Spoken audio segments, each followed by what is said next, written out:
आपण गाडी घेताना 4 ठिकाणी विचार करतो. मग एवढा मोठा जर बिझनेस स्टार्ट करायचा आहे, सगळ्यात महत्वाचं म्हणजे आपले स्वप्न लावायचे, तर आपण तिथं विचार का नाही करायला पाहिजे. आणि तुम्हाला मी म्हणतो ना की तुम्हाला अधिकार आहे, तुम्ही ज्यावेळेस फ्रँचायझी जाताना तुम्ही जा ना त्या फ्रँचायझीच्या कंपनीकडे, त्याला विचारा सर सेल आणण्यासाठी काय करता येईल. जर नसेल तर शॉप शिफ्ट करायचं का त्याच्याशी बोला. प्रत्येक वेळेस निगेटिव्ह बोलतोय, नाही राव माझी गाडी नेणार, नाही राव माझा बंगला नेणार, नाही राव मी पैसे नाही कमावणार, नाही राव बिझनेसच नाही राव फ्रँचायझी मध्येच प्रॉब्लेम आहे, नाही राव या कंपन्याच फ्रॉड करतात. तर 100% तुम्हाला ते तसं वाटणार आहे. म्हणजे ही थॉट प्रोसेस लय मॅटर करते.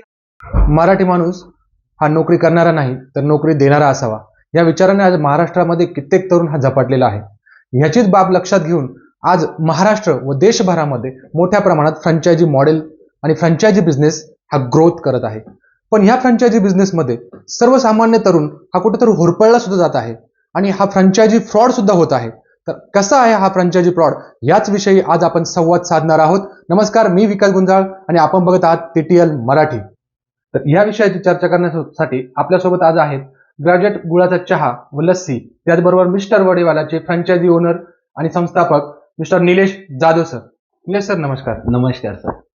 आज आमच्या या TTL मराठी युट्यूब चॅनलवरती आपलं स्वागत आहे. तर थँक्यू. आजचा विषय आहे का हा फ्रँचायझीचा जो बिझनेस आहे, या फ्रँचायझी बिझनेसमध्ये नवीन व्यवसायात येणाऱ्या तरुणांचा खूप मोठ्या प्रमाणात असा फ्रॉड होत आहे. म्हणजे त्यांच्याकडून खूप मोठ्या प्रमाणात अशी फी घेतली जात आहे आणि नंतरून त्यांना मोकळं सोडून दिलं जात आहे.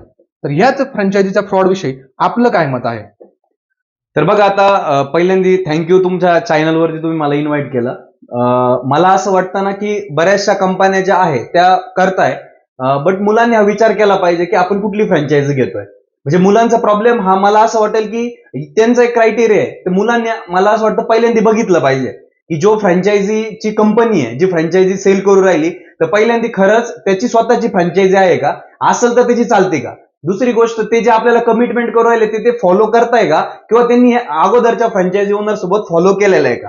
मला असं वाटतं की पहिल्यांदा त्यांनी ते जाऊन चेक केलं पाहिजे आणि मग हा डिसिजन घेतला पाहिजे. आणि बघा ना, बिझनेस करण्यासाठी सिंपल आपण जर एखादा मोबाईल घ्यायचा असेल तर आपण 4 ठिकाणी विचारतो किंवा 4 ठिकाणी त्याचे फीचर्स बघतो. आपण गाडी घेताना 4 ठिकाणी विचार करतो. मग एवढा मोठा जर बिझनेस स्टार्ट करायचा आहे, सगळ्यात महत्वाचं म्हणजे आपले स्वप्न लावायचे, तर आपण तिथं विचार का नाही करायला पाहिजे. मला असं वाटतं की ह्याच्यामध्ये ते फ्रँचायझीचे जे कंपनी आहे त्या चुकत नाही, आपले मुलं चुकतायत किंवा जे लोक घेऊन फसतायत ते चुकतायत. तुम्हाला जर 6-6, 10-10, 20-20 लाख रुपये फ्रँचायझी फी पे करण्याची गरज पडते, तर तुम्ही त्याच्यावरती विचार पहिल्यांदा तुम्ही तुमच्या स्वतःवरती केला पाहिजे, असं मला वाटतं.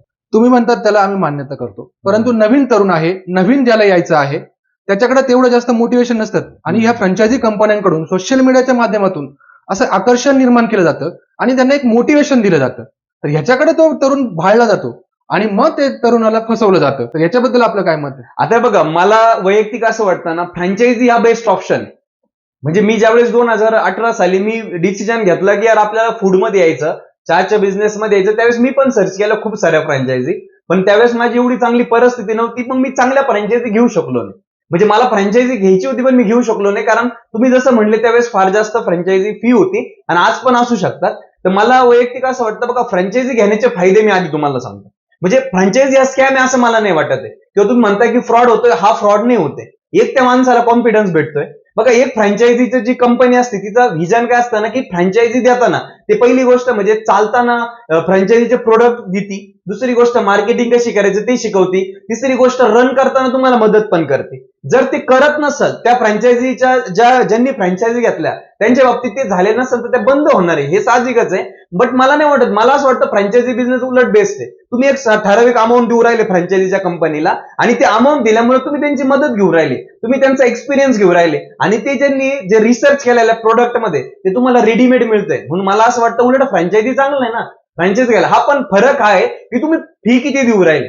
आता मी आमचं तुम्हाला एक्झाम्पल सांगतो. आमची चहाची असेल किंवा मिस्टर वडेवाल्याची असेल, आम्ही 50,000 रुपये घेतो. सर तुम्हाला पण माहिती आहे की आपण जर एखादा ब्रँड स्टार्ट करतोय तर रिसर्च करायचं. आता समजा तुम्ही तुमचं युट्यूब चॅनल तुम्ही स्टार्ट केलेलं आहे, तर तुम्ही ह्याच्या आधी तुम्ही बऱ्याच जणांचे युट्यूब चॅनल जाऊन सर्च केले, खरंच त्यांचं त्या लेवलनी होतंय. आपण पण आपल्याला युट्यूब चॅनल ग्रो करायचं, आपण काय करू शकतो. तुम्ही कॅमेरामॅनची टीम बनवलेली आहे, रिसर्च टीम केलेली आहे, या सगळ्या गोष्टीला तुमचं 1 ते 1.5 लाख रुपये खर्च होतो. आपण पुढच्या सेक्टरमध्ये विचार केला तर तेवढा खर्च होतोच आहे.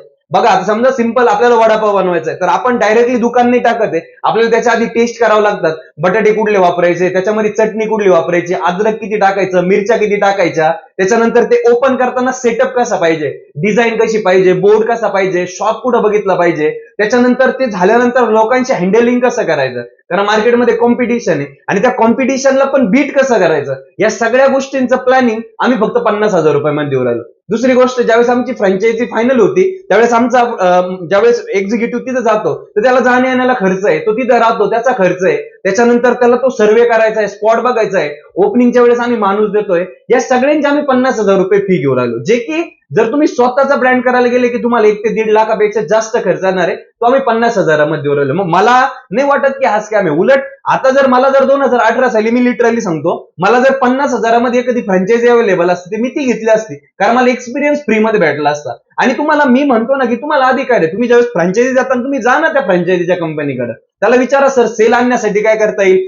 जर नसेल तर शॉप शिफ्ट करायचं का त्याच्याशी बोला, अजून काय गोष्टी तुम्हाला करता येईल. कारण मी तेच सांगतो ना, माझं पहिल्यांदाच मी तुम्हाला काय सांगितलं, फ्रँचायझी घेताना जर तुम्ही, आता माझं शिर्डीमध्ये शॉप आहे, तुम्ही माझं आज पण जाऊन चेक करा, माझं 16-17 हजार चहाचं काउंटर आहे, वडेवाल्याचं 30,000च्या आसपास, 25 ते 30,000पर्यंत काउंटर आहे. जर मग आमचं येऊ राहिलं तर तुमचं पण येणार आहे. मग आमचं येते तर आमचं कसं येऊ राहिलं ते चेक करा ना तुम्ही पहिल्यांदा, खरंच येऊ राहिलं का, येत असेल तर मग यांचं येतं तर मग आपलं पण आलं पाहिजे. त्यासाठी शिर्डीतल्या शॉपवाले काय करताय ते जाऊन चेक करा आणि येऊन जाईल. आता बघा आमच्या पण 350 पर्यंत फ्रँचायझी झाल्या, तर सगळ्याच फ्रँचायझी आमच्या रन नाही होते, काही फ्रँचायझीला प्रॉब्लेम येतोय, जे आमचं एक्सपेक्टेड सेल आहे 50 लिटर 70 लिटर तिथपर्यंत जात नाही. त्याचं रिझन काय दोन असू शकतात, एक तर आम्ही कमी पडत असेल किंवा तो फ्रँचायझी ओनर कमी पडत असेल. आणि तुम्हाला पण माहिती तिथे थॉट प्रोसेस काम करते, काही काहींची बघा थॉट प्रोसेस नसते म्हणून ते रिझल्ट नाही आणू शकत. म्हणून मला असं वाटतं ना की तुम्ही खरंच पहिल्यांदा ते चेक केलं पाहिजे की जी कंपनी टाकते त्यांचं पहिलं आउटलेट आहे का, आउटलेट असेल तर ते आउटलेट चालतंय का. कारण नुसतं आउटलेट पण बऱ्याच जण भारी आउटलेट बनवतील आणि विकास सर तुम्ही घ्या आमची फ्रँचायझी, त्यांनी पण होणार नाही. म्हणजे मला असं वाटतं की तुम्ही ते चेक करा, तिथे एक दिवस थांबा, सकाळपासून संध्याकाळपर्यंत थांबा, कारण तुम्हाला बिझनेस करायचा म्हणजे तुम्हाला तर वर्ष थांबायचं, तर मग एक दिवस दिल्याने काय होतं, ज्या ज्या फ्रँचायझी तुम्हाला इंटरेस्टेड तिथे जाऊन बसा, खरंच त्यांचा सेल होतो का बघा आणि मग डिसिजन घ्या. मग मला नाही वाटत हा फ्रॉड आहे. आणि 50,000 त्याच्यापेक्षा जास्त लागतं सर. सिंपल तुम्हाला सांगतो, आपण पुण्यासारख्या ठिकाणी गेलो, मुंबई सारख्या ठिकाणी गेलो, त्याच्यानंतर दुसऱ्या स्टेटमध्ये जाऊन आपण नॉर्मल सर्वे जरी केला ना तरी आपला 1 लाखापर्यंत, 1 लाखाच्या पुढे खर्च होतो, तुम्ही कुठल्या पण ब्रँडला जाऊन विचारा.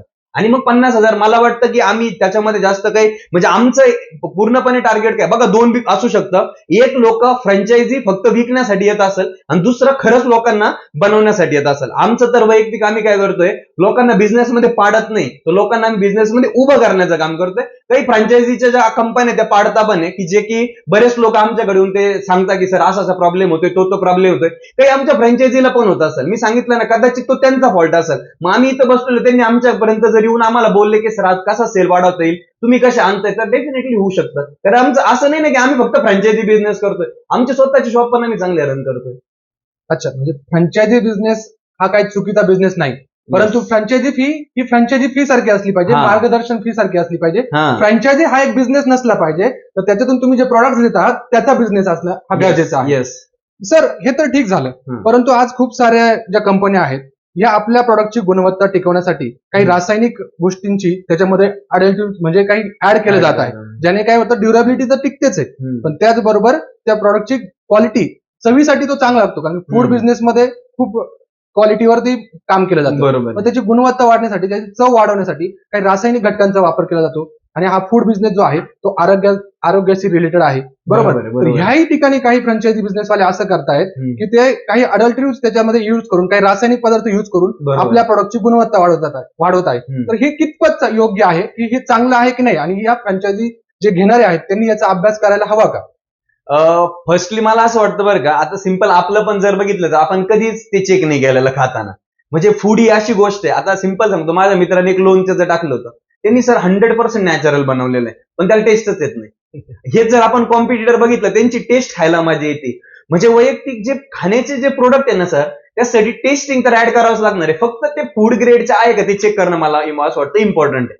पण ते टाकण्याशिवाय तर टेस्ट नाही आला, टेस्ट आल्याने तर लोक खाणार नाही, कस्टमर खाणार नाही. म्हणून फ्रँचायझी घेताना मला असं वाटतं की तो नंतरचा दुय्यम पार्ट आहे, बट जे त्याच्यामध्ये कॉन्टेंट टाकणार आहे ते फूड ग्रेड आहे का, ते पूर्णपणे गव्हर्नमेंट अप्रूव्ड आहे का, ते चेक करणं गरजेचं आहे. बाकी तसं टेस्टिंग पावडर टाकल्याशिवाय तुम्हाला पण माहिती टेस्ट येत नाही.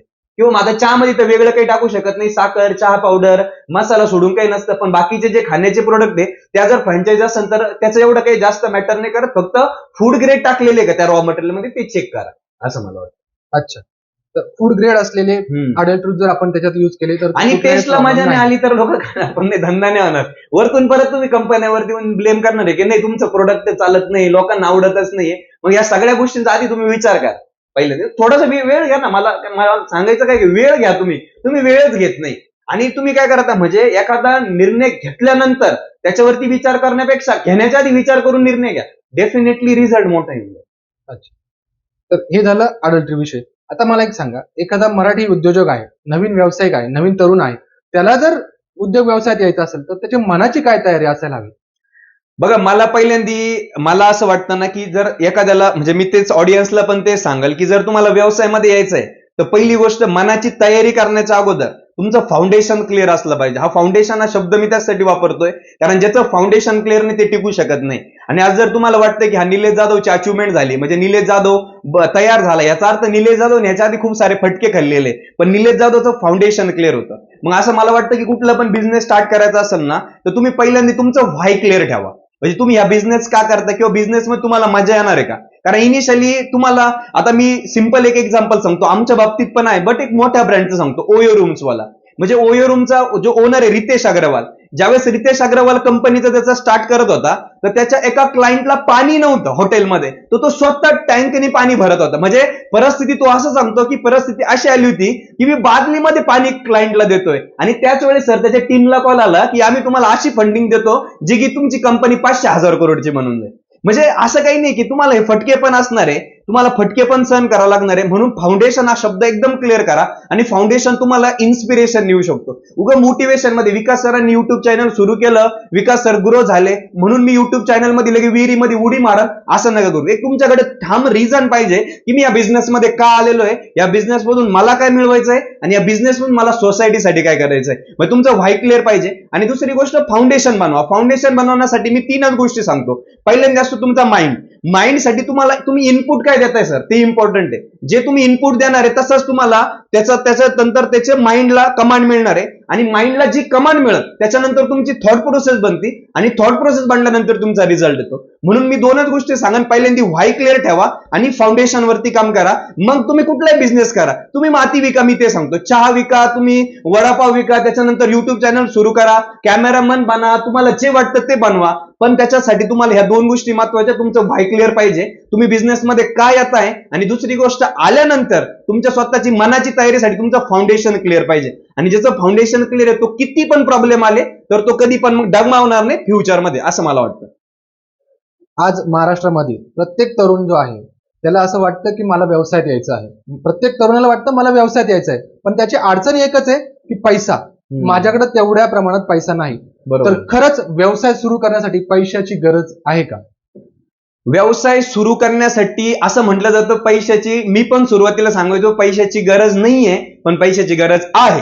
पण त्याच्या अगोदर सगळ्यात महत्वाचं जे आहे की तुमच्या मनाची तयारी, जो तुम्ही पहिला प्रश्न बोलले, मनाची तयारी असली तर पैसा अवेलेबल होऊ शकतो. पण तुम्ही जर तयारीच नाही केली मनाची, तुम्ही व्हायच क्लिअर नाही केलं, तुम्ही तुमचं स्वतःचं फाउंडेशनच नाही बनवलं, तर तुम्हाला सोर्सेस नाही भेटणार, आणि सोर्सेस नाही भेटले तर पैसा नाही भेटणार. बट बिझनेस करण्यासाठी पैसा लागतो. मग आता प्रश्न पडतो की सर आमच्याकडे पैसे नाही ना, आम्ही बिझनेसमध्ये कसं यायचं.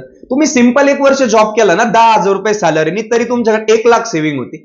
1 लाखामध्ये असा एखादा बिझनेस तुम्ही शोधा की जो मी स्टार्ट करू शकतो. त्या 1 लाखाच्या बिझनेस मधून तुम्ही 10चे 30,000, 20,000, 40,000 कमवायला लागले, तर त्या त्यांनी जी सेव्हिंग येईल असं तुम्ही हळूहळू बिझनेसमध्ये जा. लगेच तुम्ही रिलायन्स नका बनवण्याचा विचार करू, लगेच तुम्ही फेसबुक नका बनवू, लगेच तुम्ही आपलं गौतम अडाणी त्याच्यासारखा नका विचार करू. सिंपल स्टार्ट करा की मी आज 10,000 रुपयाचं 1 लाख सेव्हिंग करल, 1 लाखाच्या सेव्हिंगच्या माध्यमातून बिझनेस स्टार्ट करल, आणि तो बिझनेस स्टार्ट केल्यानंतर मला जो पैसा येईल त्याच्यातून मी मोठा बिझनेस स्टार्ट करा. आणि इनिशियली 3-4 वर्ष आलेला पैसा बिझनेसमध्ये टाकत चला, तुमच्याकडे एवढी जास्त फंडिंग येऊन जाईल. आणि नंतर तुम्हाला लिटरली सांगतो, आजच्या स्टेजला मला असं 1 पण पर्सन भेटत नाही की जो म्हणत नाही की निलेश माझ्याकडे पैसे आणि मला आयडिया नाहीये. असेच मला लोक भेटतात, ते म्हणतात की निलेश माझ्याकडे एवढे एवढे पैसे, तुम्हाला सांग मी बिझनेस टाकायला तयार आहे, किंवा तुझ्या एखाद्या ठिकाणी चान्सेस नव्हतं, मला सांग मी तिथं पैसे टाकतो. रेडी लोक. असं का होणार की तुम्हाला इनिशियली तयारी ठेवावी लागणार. मी तर 7,000 स्टार्ट केली होती. मी माझा क्लास ज्यावेळेस सुरू केला होता त्यावेळेस मी फ्रेमा लावायला पण माझ्याकडे पैसे नव्हते. मी अक्षरशः फ्रेमा चोरल्या होत्या. पण ते चोरल्या का बरं होत्या सर? कारण माझं फाउंडेशन क्लिअर होतं, फाउंडेशन क्लिअर होतं, कारण माझं व्हाय क्लिअर होतं की आपली परिस्थिती नाही. मला तो एक क्षण जाणवला की किती दिवस आता आपले आई वडील कष्ट करणार आहे, किती दिवस आपलं घर गाळणार आहे पावसाळ्यामध्ये. मग बदलायचं ठरवलं आणि मग व्हाय आणि फाउंडेशन आलं, पैसा बाय प्रोडक्टली आलं. आता तर मी किती पण मोठा बिझनेस स्टार्ट करू शकतो. चहा आणि नाश्ता या बिझनेसमध्ये आहोत. तर चहा आणि या नाश्ता या बिझनेसमध्ये येण्याचा आज खूप साऱ्या तरुणांची इच्छा आहे. बरोबर. तर ह्याच्यामध्ये खरंच प्रॉफिट आहे का, आणि आहे तर ते किती आहे, त्याचा रेशो काय आहे? तर बघा, चहा आणि नाश्त्यामध्ये मी तर तेच सांगेल, प्रत्येक व्यवसायामध्ये सर प्रॉफिट आहे. कुठला पण व्यवसाय करा, असा एक पण व्यवसाय नाही की जो तुम्हाला 50,000 इन्कम देतो. काही पण विका तुम्ही. तर चहा आणि नाश्त्यामध्ये 100% आहे. तर बघा, मी चहाचं सांगतो, चहामध्ये जर तुम्ही चांगल्या क्वालिटीचा चहा बनवला, साधारणतः 40 ते 50% मार्जिन राहतो शिल्लक. आणि खरंच मार्जिन आहे. आता तुम्हाला खोटं वाटेल सर, आमच्या 17 पेक्षा जास्त फ्रँचायझी ओनर 1 लाखापेक्षा जास्त इन्कम करतात. आमचे 50 पेक्षा जास्त फ्रँचायझी ओनर 50,000पेक्षा जास्त इन्कम करतात. मी आता आपल्या व्हिडिओच्या अगोदर मी एका आमच्या नागपूरच्या फ्रँचायझी ओनरशी बोलत होतो. तर त्यांचं महिन्याचं इन्कम 50,000पेक्षा जास्त आहे. दुधाचा सेल आहे 25-30 लिटर, तरी पण एवढं इन्कम होतं. म्हणजे प्रॉफिट डेफिनेटली आहे. आणि राहिला वडापाव मध्ये आम्ही जे कॉस्ट वरती डिपेंड करत तुम्हाला प्रॉफिट मार्जिन किती आहे, बट साधारणतः तुम्हाला तरी पण 40% पर्यंत मार्जिन कुठल्या पण बिझनेसमध्ये आहे. ग्रॉसमध्ये तुम्हाला नेट 20 तरी राहिलं ना, तुम्ही जसं तुमचं व्हॉल्यूम वाढवताल तसा प्रॉफिट पण वाढतो. आणि बिझनेसमध्ये, चहाच्या बिझनेसमध्ये हमखास मार्जिन आहे. कारण लोक चहा पिणं, वडा खाणं बंद नाही करू लागलं. खाण्यापिण्याच्या गोष्टी आपण कोविडमध्ये पण बघितलं, बाकी सगळं बंद होतं. ज्या वडापावचं दुकान होतं ना सर, लोकांनी घरी विकून जेवढे ते दुकानात इन्कम करत होते त्याच्यापेक्षा डबल इन्कम केलेलं आहे. लोक घरी जाऊन वडापाव आणत होते. म्हणजे इन्कम आहे त्याच्या, कारण नीड आहे ना ती मार्केटमधली, म्हणून इन्कम डेफिनेटली आहे. 40% पर्यंत राहतं साधारण. अच्छा, आपण ग्रॅज्युएट गुळाचा चहा आणि मिस्टर वडेवाला याची फ्रँचायझी देतो, ह्या बिझनेसमध्ये आपण आहात. तर या बिझनेसमध्ये तुम्ही ज्यावेळेस फ्रँचाईज देतात, तर त्या फ्रँचाईज सोबत तुम्ही त्या नवीन व्यवसायांना, व्यावसायिक जे आहेत नवीन, त्यांना कशा प्रकारे मार्गदर्शन करतात, कशी त्यांची तयारी करून घेतात तुमचा बिझनेस हा रन होण्यासाठी, त्यांचा बिझनेस रन होण्यासाठी कशी मार्गदर्शन तुम्ही त्यांना करतात? राईट. मग सर, आम्ही पहिल्यांदा ना, तर ज्यावेळेस एखादा बिझनेस स्टार्ट करायचा म्हणजे फ्रँचायझी द्यायची ना, आम्ही पहिल्यांदा त्यांना काय सांगतो की मार्केटिंग प्रॉपर करा. काही लोक मार्केटिंगला कमी पडतात, बिझनेस येत नाही. मग मार्केटिंग कशी करायची, मी त्यांना आत्ताच माझी मीटिंग त्याच्या रिलेटेड चालू होती की मार्केटिंग कशी करायची. आम्ही सिंपल सर, त्यांना आम्ही 3,000 इन्व्हिटेशन कार्ड छापायला जातो. त्यावेळेस इन्व्हिटेशन कार्ड वाटा, तुम्ही 1 to 1 जाऊन प्रत्येकाला भेटा. त्याच्यानंतर काय करा, तुमचा पॉझिटिव्ह अप्रोच ठेवा. आता समजा विकास सर आहे, विकास सर प्रत्येक वेळेस निगेटिव्ह बोलतोय, नाही राव माझी गाडी नेणार, नाही राव माझा बंगला नेणार, नाही राव मी पैसे नाही कमावणार, नाही राव बिझनेसच नाही राव फ्रँचायझी मध्येच प्रॉब्लेम आहे, नाही राव या कंपन्याच फ्रॉड करतात. तर 100% तुम्हाला ते तसं वाटणार आहे. म्हणजे ही थॉट प्रोसेस लय मॅटर करते. आम्ही सगळं काम थॉट प्रोसेस करतो. त्याच्यानंतर आम्ही स्वतः काउन्सिलिंग करतो आमच्या फ्रँचायझी ओनरशी. असं नाही की मग आम्ही टीम हायर केली, आमच्याकडे टीम पण आहे, पण आम्ही स्वतः फ्रँचायझी ओनरशी, आमचे जे माझे पार्टनर्स असतील, आम्ही स्वतः फ्रँचायझी ओनरशी बोलतो. आणि त्याच्यामुळे काय तर फ्रँचायझी ओनरचा पण कॉन्फिडन्स वाढतो आणि डे बाय डे त्याचा पण सेल वाढत जातो. म्हणजे आम्ही त्याच्यानंतर पूर्णपणे एज्युकेशनवर काम करतो आणि त्यांच्या थॉट प्रोसेसवर काम करतो. आणि तेच लोक त्यांना रिझल्ट देऊ राहिले. ज्यांनी आमचं ऐकलं ते 100% पैसे कमवतात. अच्छा, आणि या फ्रँचायझीमध्ये ग्रॅज्युएट चहा आणि मिस्टर वडेवाला ह्याच्या फ्रँचायझी घेण्यासाठी नवीन तरुणांनी काय करायला पाहिजे, तुम्हाला काय वाटतं? मला तर वाटतं भाऊ, पहिली गोष्ट म्हणजे काय, तुमच्याकडे जर जास्त पैसे नसतील, फ्रँचायझी घेतली म्हणजे तुम्हाला आमची 50,000 रुपये फ्रँचायझी फी पे करावी लागेल. दुसरी गोष्ट, आम्ही सांगतो तसं सेटअप करावं लागेल साधारणतः 2 लाखापर्यंत. मग तुमचं 2.5 लाख रुपये इन्व्हेस्टमेंट आहे. जर तुमच्याकडे नसेल आणि तुम्हाला चहाच्याच बिझनेसमध्ये यायचं, तर तुम्ही स्वतः 20,000 पण स्टार्ट करू शकता. बट हा एक प्रॉब्लेम आहे की मार्केटमध्ये सॅच्युरेशन झालेलं आहे. तुम्ही टिकशाल की नाही टिकशाल मला माहिती नाही, बट तुम्ही आमच्या सोबत जुडले तर डेफिनेटली आम्ही तुम्हाला गाईड करू. दुसरी गोष्ट, मेंटॉरशिप देऊ आणि त्याच्यानंतर आम्ही बिझनेस ग्रो करायला मदत करू. होऊन काय होईल, तुमचा 50,000 लॉस होईल, बट तुम्हाला जो एक्सपिरियन्स आमचा मिळेल, कारण जे मी माझ्या मागच्या 5 वर्षामध्ये फूड इंडस्ट्रीमध्ये दिलेले, तो एक्सपिरियन्स तुम्हाला फक्त 50,000 रुपयामध्ये भेटतो. आणि असं नाही की आमच्या फ्रँचायझी ओनर माझ्याशी कनेक्ट नाही होऊ शकतो, मला पण कॉल करू शकतात आणि माझ्याशी बोलू शकतात. जे की बाकीच्या फ्रँचायझीची, तुम्हाला जर फ्रँचायझीचा जो कंपनीचा ओनर आहे किंवा फाउंडर आहे तो भेटत नसेल आणि तुम्ही तिथं पैसे टाकत असाल ना, तुमचा फॉल्ट आहे. म्हणून ग्रॅज्युएटची तर मी सांगल, म्हणजे फक्त माझी फ्रँचायझी म्हणून नाही, बिंदास या. आणि जर तुम्हाला खरंच तुमचे स्वप्न मोठे, सर आम्ही चहामध्ये आम्ही कुणाला पण इन करून घ्यायचो, पण मिस्टर वडेवाल्यामध्ये आम्ही सांगतोय की जर तुमचे स्वप्न लाख रुपये महिना कमावण्याचे असतील, ते पण 6 महिने जर तुम्ही वेळ देऊ शकत नसाल तर फ्रँचायझी घेऊ नका.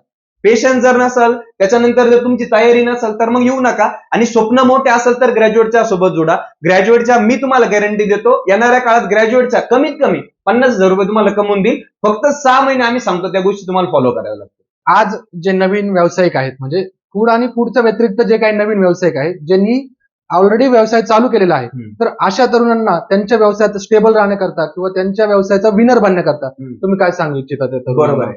हा महत्वाचा प्रश्न आहे. बरेच जण स्टार्ट करता. पहिल्यांदा मला असं वाटतं ना, की तुम्ही मोटिवेशन मध्ये धंद्यात आलेले असेल तर तुम्ही धंदा सस्टेन नाही करू शकत. बघा 3 गोष्टी असतात. एक असतं मोटिवेशन, एक असतं इन्स्पिरेशन, एक असतं परसेप्शन. तुम्ही कुठल्या लेवलला आहे ते बघा.